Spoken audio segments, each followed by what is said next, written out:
Assalamualaikum warahmatullahi wabarakatuh. Selamat pagi, salam hormat untuk orang hebat.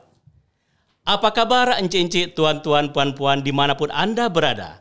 Tentunya kita berharap selalu dalam lindungan Allah Subhanahu wa Ta'ala, diberikan kesehatan dan dilancarkan semua urusan kita. Saya Rasif, bertemu kembali kita dalam acara Sebai, Sembang bersama Universitas Riau. Kali ini kita didatangi oleh tamu yang istimewa. Beliau pernah menjadi wakil dekan bidang kemahasiswaan, kerjasama dan alumni, dan sekarang menjadi dekan Fakultas Kedokteran. Langsung saja kita akan sapa, ini dia Dr. Arfianti M. Biomed, MSc, PhD. Apa kabar dokter? Alhamdulillah baik Mas Rasif, apa kabar? Luar biasa, Alhamdulillah. Terima kasih dokter sudah hadir bersama kami dalam acara Sembang bersama Universitas Riau, Sebai tentunya. Dengan senang hati. Iya, dokter, di tengah kesibukan dokter sebagai dekan Fakultas Kedokteran sekarang ini, tentunya dokter sudah mempunyai tatanan kerja, aturan kerja yang akan dijalani. Ya. Boleh dijelaskan kepada kami terkait dengan tugas, pokok, dan fungsi selaku dekan Fakultas Kedokteran. Silahkan dokter. Baik Mas Rasif, jadi sebagai dekan ya kita mewakili rektor dalam mengelola dan memimpin saat ini kan dekan Fakultas Kedokteran Universitas Riau.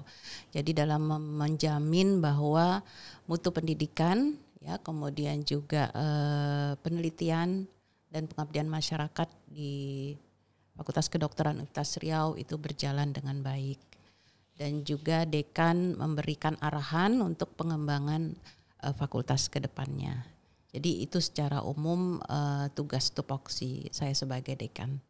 Demikian. Baik, mungkin selaku dekan di Fakultas Kedokteran, mungkin dokter bisa menjelaskan sedikit terkait dengan mungkin jumlah dosen atau bagaimana yang ada kondisi sekarang di kedokteran. Ya baik, jadi memang di FK ini jumlah dosennya cukup besar dan agak unik mungkin dibanding dengan fakultas lain di Universitas Riau ya.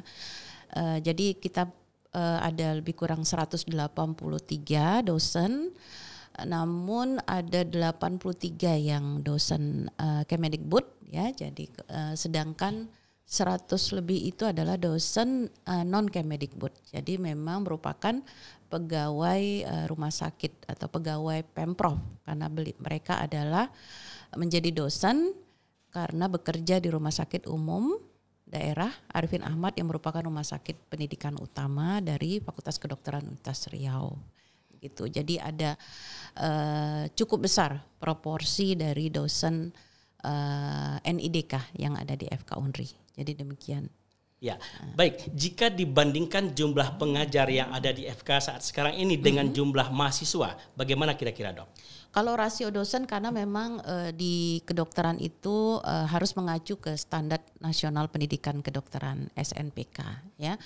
Jadi rasio dosen mahasiswanya memang jauh lebih ketat dibandingkan fakultas lain ya. Kalau fakultas lain mungkin satu dosen bisa 60, tapi di FK untuk karena kedokteran itu ada 2 tahap ya. Tahap pertama itu sarjana kedokteran, kemudian ada tahap profesi. Nah untuk sarjana kedokteran itu rasionya 1:10, jadi 1 dosen untuk 10. Nah kita lebih kurang kalau tidak salah 1:9 atau 8 gitu ya, yang terakhir ya. Kemudian kalau untuk tahap profesi itu standarnya itu adalah 1:5 ya. Kita lebih kurang 1:4 atau 1:5 ininya. Jadi sudah sesuai dengan SNPK dan juga SNPT. Baik, berarti kalau kita berbicara terkait dengan rasio antara pengajar dengan mahasiswa itu sudah sesuai dengan aturan ya dokter ya? Sudah sesuai dengan standar yang baik, berlaku. Dokter bisa mungkin menjelaskan kepada kami dan semua pemirsa yang ada di seluruh tanah air, mungkin capaian apa saja yang sudah dilakukan oleh dokter selaku dekan selama 1 tahun terakhir dok? Iya, baik. Jadi alhamdulillah selama periode kepemimpinan ya ada beberapa capaian yang sudah kami sebagai institusi ya fakultas ya sesuai dengan sesuai dengan kerjasama dari seluruh sivitas yang ada. Jadi pada kegiatan rapat kerja Musrenbang Universitas Riau kemarin FK termasuk fakultas yang mendapat juara umum ya untuk peraih indikator kinerja utama. Jadi dari 9 indikator kinerja utama kita berhasil meraih 6 ya sebagai peraih capaian IKU tertinggi. Nah, itu kalau dilihat dari indikator kinerja utama. Selain itu juga di FK itu merupakan salah satu prodi yang mencapai akreditasi unggul dan internasional. Kenapa internasional? Karena akreditasi kedokteran itu sudah direcognize ya oleh WFME. Jadi World Federation Medical Education. Jadi sudah dianggap ya begitu dia terakreditasi unggul oleh LAMPTKes maka dia dianggap terakreditasi internasional. Baik, ya dari capaian yang sudah dokter jelaskan tadi luar biasa ya prestasi yang diraih oleh Fakultas Kedokteran selama setahun terakhir. Iya. Nah, boleh kami tahu dok strategi apa yang dilakukan di Fakultas Kedokteran sehingga hal itu tercapai dan tentunya mungkin saya yakin dan percaya harapan dokter selaku dekan tidak hanya prestasi sampai di situ saja. Kalau bisa lebih meningkat lagi. Pastinya. Ya, silakan dok. Ya. Jadi sebagai fakultas yang akan terus berkembang ya kita berencana untuk terus menambah program studi ya karena Fakultas Kedokteran ini memang tidak hanya mengelola program pendidikan sarjana tapi juga profesi ya. Nah, program pendidikan profesi yang dapat dikelola oleh Fakultas Kedokteran itu sangat banyak ya. Jadi saat ini kita ada 4 program pendidikan spesialis ya, ada pulmonologi, kemudian obstetri dan ginekologi, anestesi, kemudian bedah dan yang baru saja dibuka itu spesialis kedokteran keluarga dan layanan primer. Dan kita akan terus ke depannya akan menambah program pendidikan spesialis ya. Kenapa kita berkomitmen ya? Oleh karena kita ingin berkontribusi kepada penyediaan tenaga medis ya terutama tenaga medis spesialis ya. Kenapa? Karena memang masih sangat dibutuhkan. Jadi tenaga spesialis, dokter spesialis itu banyak di daerah-daerah terpencil yang masih belum memiliki dokter spesialis. Jadi kenapa tidak kita sebagai universitas yang memang sudah mapan ya kita harus berkontribusi untuk penyediaan tenaga medis ini ya. Jadi memang rencananya ke depan adalah membuka prodi ya spesialis yang baru tapi yang sudah ada kita menjamin bagaimana supaya kualitas pendidikan, kualitas lulusan yang ada itu benar-benar sesuai standar atau bahkan melewati standar yang ada gitu. Baik. Ya. Luar biasa strategi yang diterapkan oleh dokter selaku dekan. Nah, terkait dengan strategi itu mungkin kita akan boleh dokter singgung prodi dan prestasi yang sudah diraih selama ini dok. Iya. Ya, yang ada di Fakultas Kedokteran. Iya, tadi mungkin saya sudah sebutkan ya kita ada prodi S1 ada 2. Yang pertama prodi S1 kedokteran yang sudah terakreditasi unggul dan internasional. Kemudian prodi S1 yang lain itu adalah sarjana kedokteran hewan ya yang baru memasuki semester kedua ya jadi kita baru menerima mahasiswa di tahun ajaran 2023-2024 kemarin. Nah, kemudian untuk pendidikan profesi ada profesi S1 kedokteran yang juga terakreditasi unggul. Ya, kemudian ada program pendidikan spesialis tadi pulmonologi dan obstetri dan ginekologi yang sudah terakreditasi baik sekali dan tahun ini insya Allah akan reakreditasi dan kita targetkan untuk akreditasi unggul. Kemudian ada program pendidikan spesialis anestesi juga terakreditasi baik sekali. Kemudian program pendidikan spesialis bedah yang terakreditasi baik. Kemudian kita juga punya satu program pasca sarjana S2 ilmu biomedik yang sudah terakreditasi baik sekali baru saja kemarin di bulan Maret ya. Kemudian juga satu yang prodi spesialis yang saya sampaikan tadi kedokteran keluarga layanan primer yang baru saja mendapat izin di awal tahun ini dan insya Allah semester ganjil ini akan kita mulai terima mahasiswa. Dan SPKKL ini merupakan suatu program yang sangat strategis karena memang menjadi program unggulan dari Kementerian Kesehatan agar di seluruh kabupaten kota itu memiliki dokter spesialis kedokteran keluarga dan layanan primer. Jadi selain capaian akreditasi, ya banyak capaian lain ya baik prestasi mahasiswa yang memenangkan lomba di berbagai kegiatan ilmiah ataupun kegiatan non akademik ya, kemudian juga prestasi dari dosen-dosen kami di berbagai kegiatan conference ataupun seminar ya. Jadi demikian mungkin. Jadi sampai saat ini ada 9 prodi di Fakultas Kedokteran. Oke, baik. Menyinggung terkait dengan prestasi yang dicapai oleh mahasiswa di kedokteran. Ya, 1 tahun terakhir prestasi yang paling mungkin menurut dokter membawa nama baik Fakultas Kedokteran. Kira-kira apa, dokter? Ya. Mungkin kalau boleh bilang ya, mungkin yang cukup sangat membanggakan bahwa kami adalah satu mahasiswa kami itu meskipun beliau belum menyelesaikan pendidikan dokter, tapi sudah memiliki publikasi yang jauh melebihi publikasi dosennya bahkan. Ya, jadi Arya itu salah satu mahasiswa kami yang saat ini sedang koas ya, tahap pendidikan profesi, itu sudah menghasilkan publikasi lebih dari 20 publikasi dan beberapa itu sudah masuk ke publikasi Q1 ya. Jadi Q1 ini adalah standar publikasi yang terindeks Scopus ya, jadi yang kuartil tertingginya gitu. Jadi memang kami sangat bangga bahwa ada mahasiswa yang mempunyai semangat ya dan kemampuan untuk bisa publikasi, dan ini menurut kami sangat menginspirasi ya bagi mahasiswa yang lain bahwa tidak ada yang tidak mungkin ya kalau mereka mau untuk berusaha ya untuk menulis ya menurut kami. Jadi itu salah satu mungkin yang sangat membanggakan di samping prestasi-prestasi mahasiswa yang lainnya ya. Baik, dokter, kalau kita berbicara terkait dengan mahasiswa, image orang luar sana, mahasiswa kedokteran adalah mahasiswa yang the best ya, yang luar biasa, pintar, berprestasi dalam artian knowledge-nya kencang, luar biasa. Nah, menurut dokter, sepengetahuan dokter menjadi dekan dan menjadi dosen pengajar di Fakultas Kedokteran, apakah mahasiswa yang diajar itu tamat sesuai dengan waktunya atau mungkin mereka mengundur tamat untuk meraih pencapaian-pencapaian ilmu yang lainnya atau bagaimana, Dok? Ya, memang kalau boleh dibilang image-nya ya kalau mahasiswa kedokteran itu kutu buku atau nerd ya ininya ya. Mungkin ada benarnya, ada tidak benarnya. Ya, kalau benarnya menurut saya karena memang menjadi mahasiswa, menjadi dokter itu kan tanggung jawabnya berat. Karena yang kita hadapi adalah nyawa manusia. Ya. Jadi memang ilmunya sangat berkembang. Ya, jadi kita harus mampu mengikuti perkembangan keilmuan.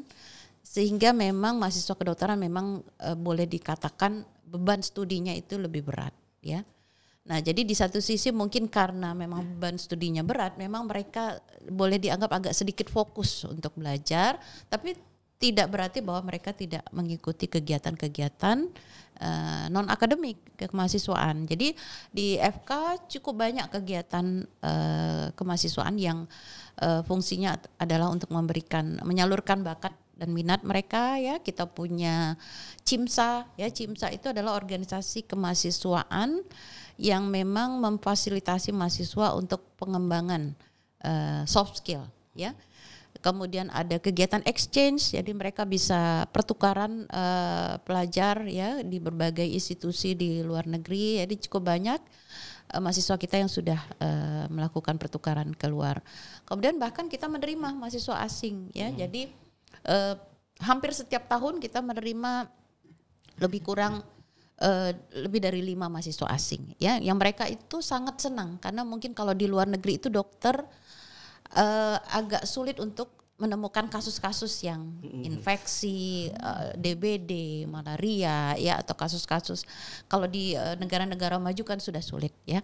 Nah, jadi itu yang membuat mereka exciting untuk biasanya melakukan magang di rumah sakit di sini, kemudian juga bisa melakukan magang di riset dengan dosen-dosen yang ada di FK Unri. Jadi banyak dari berbagai dari Jerman, dari Turki, di Eropa, di Asia itu banyak yang sudah melakukan intern di kita gitu ya.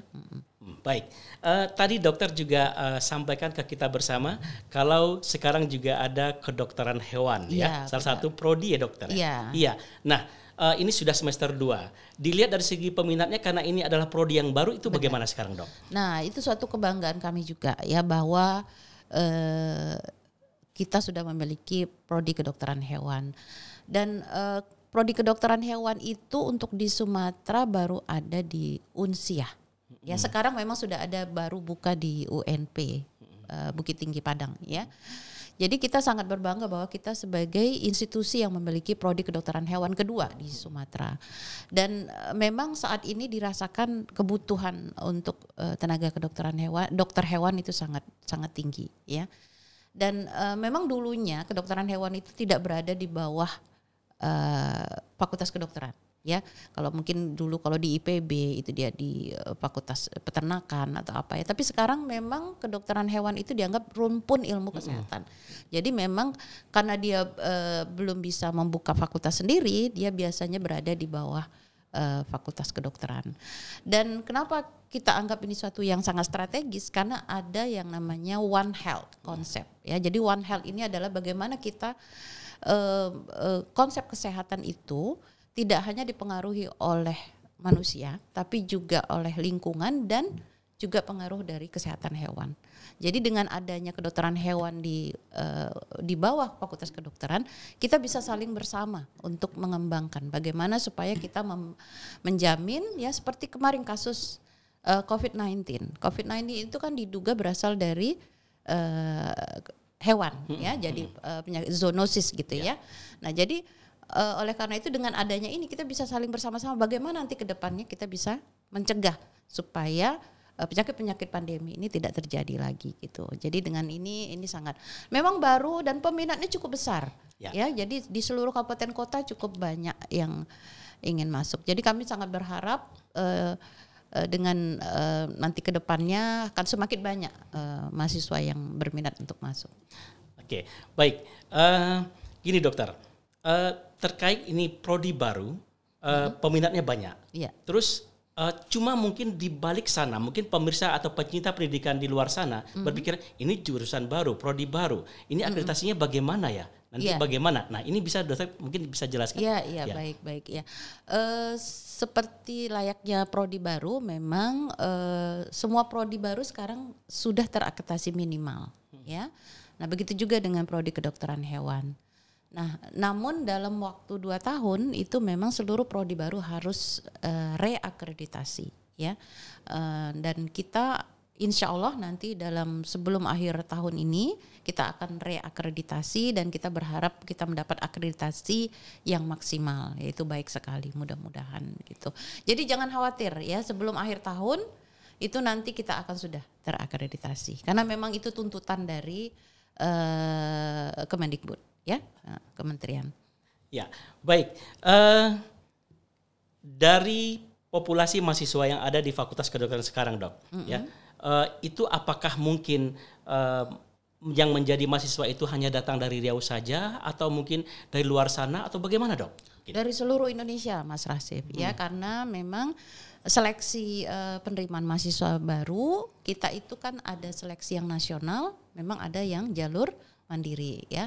Nah, untuk seleksi nasional itu ada yang SNBP ya, berdasarkan prestasi, kemudian ada SNBT yang baru saja selesai. Nah, itu kan bisa diikuti oleh seluruh mahasiswa dari seluruh Indonesia, wilayah Indonesia. Jadi mahasiswa kita memang sekarang sudah banyak mahasiswa-mahasiswa dari Jawa ya yang juga menjadi mahasiswa FK Unri. Jadi tidak hanya dari Riau. Gitu. Ya.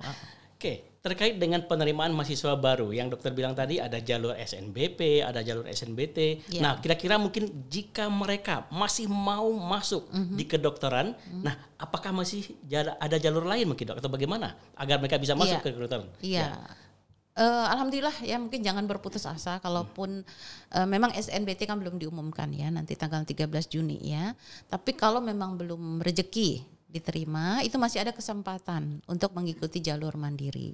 Nah, jalur mandiri di Universitas Riau ini khusus untuk kedokteran ya ada 3. Jadi pertama SMMPTN Barat yang dikelola oleh BKS PTN Barat. Kemudian ada jalur PBUD, penjaringan bibit unggul daerah. Kemudian ada jalur yang namanya minat bakat ya. Nah, untuk minat bakat memang untuk kedokteran hanya menerima jalur tahfiz, ya. Jadi ada 3. Jadi masih ada kesempatan bagi mahasiswi ya untuk menjadi mahasiswa kedokteran. Jadi jangan putus asa. Iya, baik ence-ence, tuan-tuan, puan-puan dimanapun berada dan serta pencinta pendidikan di seluruh tanah air, ternyata ya bagi calon mahasiswa baru yang belum terjaring melalui jalur SNBP, SNBT masih ada kesempatan untuk bergabung ke Fakultas Kedokteran UNRI tentunya. Yang pertama ada jalur PBUD, kemudian ada jalur SMM, PTM Barat, kemudian ada jalur minat bakat. Ya, tentunya ya. Para calon mahasiswa baru adik-adik terus mendapatkan informasi-informasi dari Universitas Riau, di web Universitas Riau kalau mau bergabung di Fakultas Kedokteran. Baik dok, ya kami sudah panjang lebar yang dokter sampaikan di hadapan kita bersama. Kami ingin dokter sampaikan closing statement terkait dengan mungkin capaian dan apa yang saja yang sudah dokter lalui di sebelah Kudekan di Fakultas Kedokteran. Silahkan dok. Baik, terima kasih Mas Rasif. Jadi sebagai institusi yang sudah akan memasuki usia 23 tahun, jadi bulan September ini FK UNRI akan berulang tahun ke-23. Jadi memang sudah tidak dianggap muda ya, tapi ibaratnya kita akan terus semakin berkembang. Jadi FK UNRI akan berkomitmen untuk senantiasa mengembangkan diri ya dengan menambah prodi-prodi baru dan kemudian juga menjamin bahwa prodi yang ada itu akan kualitasnya akan terus terjamin, dan juga kita memastikan bahwa seluruh program studi itu terakreditasi ya. Dan kalau bisa mencapai akreditasi unggul semuanya. Jadi mungkin itu yang akan terus kita usahakan, upayakan gitu. Di samping mungkin kontribusi kita kepada penyediaan tenaga medis tadi ya. Jadi bagaimana kita menghasilkan lulusan dokter, kemudian dokter spesialis atau juga peneliti ya yang nantinya akan bisa berkontribusi untuk meningkatkan status atau derajat kesehatan masyarakat Indonesia. Oke, baik dokter, terima kasih sudah hadir bersama kami, sudah bergabung bersama kami, sudah menjelaskan kepada calon mahasiswa baru, jom bergabung dengan Fakultas Kedokteran tentunya. Ya, baik dokter, sebelum kita tutup kita berikan salam kehormatan kita di Sebai, yaitu salam hormat untuk orang hebat. Kita bersama-sama dok. Oke, iya, salam hormat untuk orang hebat. Terima kasih. Wabillahi taufiq wal hidayah. Assalamualaikum warahmatullahi wabarakatuh.